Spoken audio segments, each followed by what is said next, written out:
Welcome to DVSK lectures. So 4 రాష్ట్రాల్లోనే 45% of the top engineering colleges అయితే ఉన్నాయండి.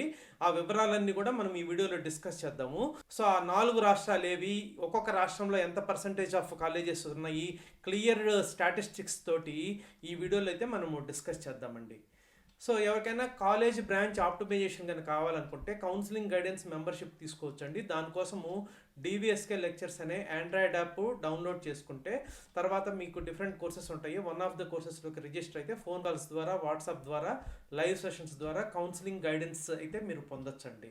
ఇకనకైనా వివరాల్లోకి వెళ్ళామంటే సో ఆల్రెడీ ఈ స్టాటిస్టిక్స్ అంతా కూడా బేస్డ్ ఆన్ నిర్ఫ్ 2024 ర్యాంక్స్ అండి.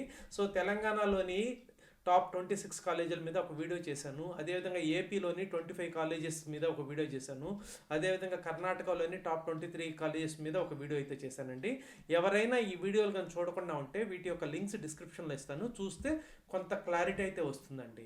సో ఇక ఈ వీడియోకి రిలేటెడ్గా one of the most important state ఏదైతే ఉందో దాని గురించి అయితే మనం డిస్కస్ చేస్తున్నామండి, తమిళనాడు. సో ఈ తమిళనాడు యొక్క నిర్ఫ్ ర్యాంక్స్ కానీ మనం చూసామంటే సో లెస్ దాన్ 100 లోపల 14 కాలేజెస్ ఉన్నాయండి. సో ఆ 14 కాలేజెస్ ఇక్కడ క్లియర్గా నేనైతే ఇచ్చాను. Indian institute of technology Madras అనేది ఫస్ట్ ర్యాంక్ అండి. ఇవన్నీ కూడా ఇంజనీరింగ్ కేటగిరీలో ఉన్నటువంటి ర్యాంక్స్. నెక్స్ట్ ఎన్ఐటి తిరుచిరాపల్లి అనేది 9th rank. So next VIT Vellore 11th rank. Amrita Vishwavidyapeetham, ఆ విధంగా 14 కాలేజెస్ అయితే 100 లోపల ఉన్నాయండి. ఇవి తమిళనాడు ఇంజనీరింగ్ కాలేజ్ యొక్క స్టాటిస్టిక్స్. సో అదేవిధంగా తమిళనాడు యొక్క మొత్తము అనాలిసిస్ కానీ చూసామంటే 100 లోపల 14 కాలేజెస్ ఉన్నాయి. సో మీకు ఆల్రెడీ తెలుసు నిర్ఫ్ అనేది 100 లోపల మాత్రమే పర్టికులర్ ర్యాంక్ అనేది ఇస్తారు. నెక్స్ట్ వచ్చేసి బ్యాండ్స్ ఇస్తారు. సో 101 నుంచి 150 బ్యాండ్ లోపల 14 కాలేజెస్ ఉన్నాయి. ఈ తమిళనాడు స్టాటిస్టిక్స్ అండి ఇవి. 151 నుంచి 200 లోపల 11 కాలేజెస్ ఉన్నాయి. 201 నుంచి 300 లోపల 21 కాలేజెస్ ఉన్నాయండి.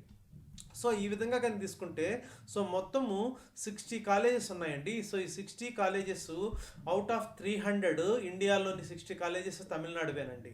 అంటే మీకు 20% ఆఫ్ ద కాలేజెస్ తమిళనాడు నుంచే ఉన్నాయి. సో ఒక స్టేట్ నుంచే, అంటే తమిళనాడు స్టేట్ నుంచే 20% of the top engineering colleges ఉన్నాయండి. 20% ఆఫ్ ద కాలేజ్ ఒక స్టేట్లోనే ఉంటే మిగతా 25% ఏదైతే ఉన్నాయో మన ఈ వీడియో డిస్కషన్లో ఇవి 3 స్టేట్స్లో ఉన్నాయండి. సో ఈ మొత్తం ఈ 4 స్టేట్స్ ఏవి అని అంటే, ఒకటి తమిళనాడు, ఇందాకే చెప్పాను 20% ఆఫ్ ద సీట్స్ దీంట్లోనే ఉన్నాయి. సో మిగతా కర్ణాటక కానివ్వండి, తెలంగాణ కానివ్వండి, ఏపీ కానివ్వండి, ఈ 3 కానీ తీసుకుంటే 25% అయితే ఉన్నాయండి. సో మొత్తం తీసుకుంటే 45% of the top engineering colleges ఈ 4 స్టేట్స్లోనే ఉన్నాయండి. సో అవి క్లియర్గా నేను 4 స్టేట్స్ యొక్క స్టాటిస్టిక్స్ విడివిడిగా ఇస్తానండి. సో తమిళనాడులో 100 లోపల కానీ తీసుకుంటే ఇందాకే చూపించాను 14 కాలేజెస్ అయితే ఉన్నాయండి. కర్ణాటకలో అయితే 9 కాలేజెస్ ఉన్నాయండి. తెలంగాణలో అయితే 6 కాలేజెస్ ఉన్నాయండి. ఏపీలో అయితే 4 కాలేజెస్ ఉన్నాయండి. సో ఇవన్నీ కూడా నిర్ఫ్ 2024 ర్యాంక్స్ ప్రకారము 100 లోపల 33 కాలేజెస్ ఈ 4 స్టేట్స్లోనే ఉన్నాయండి. సో నిర్ఫ్ ర్యాంక్స్ అనేటివి one of the parameters that must be considered before you take decision for admission. కాకపోతే ఇది ఓన్లీ పారామీటర్ అయితే కాదండి, అది గుర్తుపెట్టుకోండి. సో నిర్ఫ్ను చూసి బ్లైండ్గా అడ్మిషన్ అయితే తీసుకోకూడదు, బట్ నిర్ఫ్ కూడా చూడాలి, ఎందుకంటే దాని నుంచి కూడా మనకి కొంత అనాలిసిస్ అనేది వస్తుంది. సో బ్లైండ్గా ప్లేస్మెంట్స్ చూసి అడ్మిషన్ తీసుకోకూడదు, లేకపోతే బ్లైండ్గా నిర్ఫ్ ర్యాంక్ చూసి అడ్మిషన్ తీసుకోకూడదు, లేకపోతే కట్ ఆఫ్ ర్యాంక్స్ చూసి అడ్మిషన్ తీసుకోకూడదు. రకరకాల పారామీటర్స్ని అనలైజ్ చేసి ఆప్టిమైజ్ చేసి డెసిషన్ అయితే తీసుకోవాల్సి ఉంటుందండి. సో ఈ వీడియో ద్వారా మీకు కొంత ఐడియా వస్తుంది అనేసి నేను ఈ 4 స్టేట్స్లో ఉన్నటువంటి కాలేజెస్ గురించి మనమైతే ఈ వీడియోలో డిస్కస్ చేయడం జరుగుతుందండి. సో ఇక లెస్ దాన్ 100 తీసుకుంటే as a set just no 33% of the colleges అయితే ఉన్నాయండి నిర్ఫ్ ర్యాంక్ పొందినవి. ఇండియాలోని టాప్ కాలేజెస్కి మాత్రమే నిర్ఫ్ ర్యాంక్ అనేది ఇస్తారండి. ఓన్లీ 300 కాలేజెస్కి మాత్రమే ఇస్తారు. ఇక మొత్తం 300 కాలేజెస్కి కానీ తీసుకుంటే ఈ 4 స్టేట్స్ని కలిపి 33 కాలేజెస్ లెస్ దాన్ 100 ఉన్నాయి. 101 నుంచి 150 బ్యాండ్లో 22 కాలేజెస్ ఉన్నాయండి ఈ 4 స్టేట్స్ నుంచి. 151 నుంచి 200 బ్యాండ్లో 27 కాలేజెస్ ఉన్నాయండి. అంటే ఇక్కడ మీరు గమనించవచ్చు, సో ఈ బ్యాండ్లో more than 50% of the colleges ఈ 4 స్టేట్స్ నుంచే ఉన్నాయి. అదేవిధంగా లాస్ట్ బ్యాండ్ ఏదైతే ఉందో ఆ 100 కాలేజెస్లో మళ్ళీ మీకు more than 50% of the colleges ఈ 4 స్టేట్స్ నుంచే ఉన్నాయండి. సో చివరి 2 బ్యాండ్స్ తీసుకుంటే 50% కన్నా ఎక్కువ కాలేజెస్ ఈ 4 స్టేట్స్ నుంచే ఉన్నాయండి.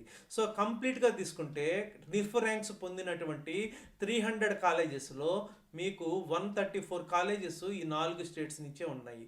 సో దీన్ని బట్టి చెప్పొచ్చు. సో 134 అంటే 44.7% అండి. సో 44.7% అంటే నియర్లీ 45%. ఇది థంబ్నెయిల్కి జస్టిఫికేషన్ అండి. అంటే 45% ఆఫ్ ద కాలేజెస్ వచ్చేకి మనకి నిర్ఫ్ ర్యాంక్ పొందినవి ఈ 4 స్టేట్స్ నుంచే ఉన్నాయి. ఆ పాయింట్ ఒకటి మీరు గుర్తుపెట్టుకోండి. మీకు అడ్మిషన్ తీసుకునేటప్పుడు ఇన్ఫర్మేషన్ అయితే కొంత యూజ్ అవుతుందండి. So I hope you have understood. ఇది కన్నా మీకు నచ్చినట్లయితే మీ ఫ్రెండ్స్కి కూడా షేర్ చేయండి. So that it would be useful to some of your friends. Thank you.